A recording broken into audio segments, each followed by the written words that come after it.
Sebab saya nak cuci order. Kalau tadi saya nak fokus dengan yang pagi tadi. Dia bukan nak rasa sebenarnya. Nak makan. Okey, siapa lagi baru ikan ada? Ikan original. Aku molek dia.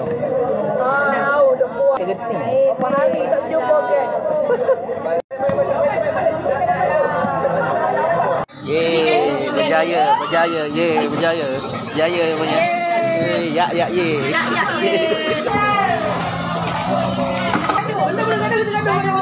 Ha, ha, ha. Okey, akan dapat mesti ada. Ya. Saya.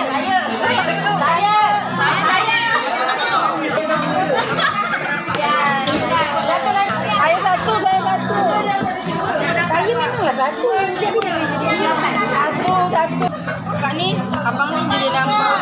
Kakak tak nampak. Abang ni cute. Abang kita rasa dari jauh. Tapi dalam jalan. Ikan lah.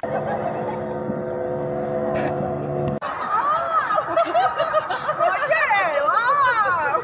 Cerita je ke? Cerita je.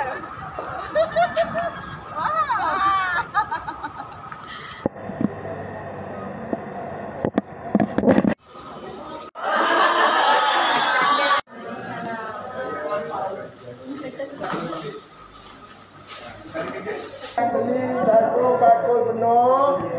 Saya bagi kerenda. Yalah, betul dah. Gitulah cara dia.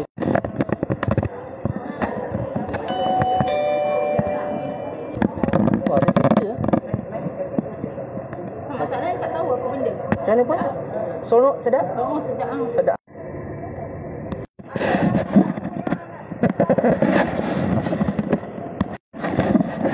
Belanja.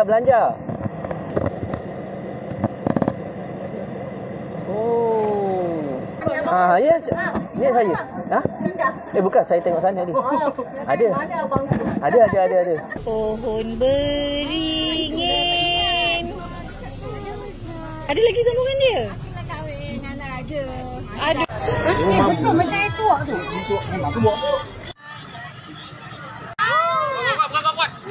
Buatlah, janganlah.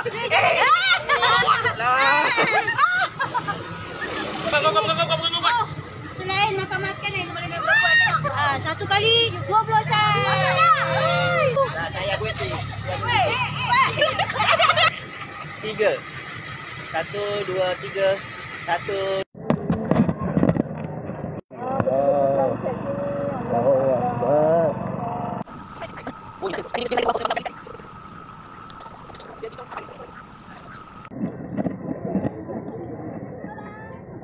Oh. Sesirat. Sesirat.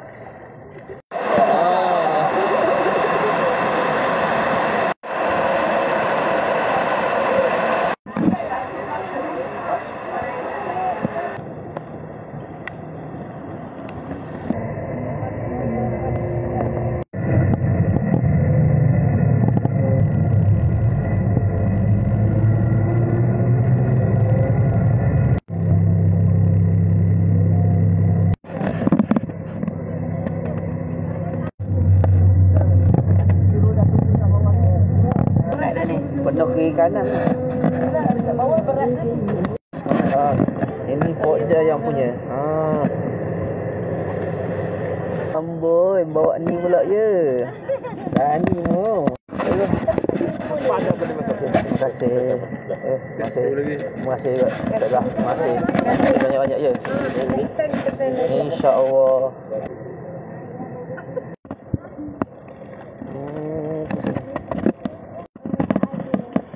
Ada lawatan juga.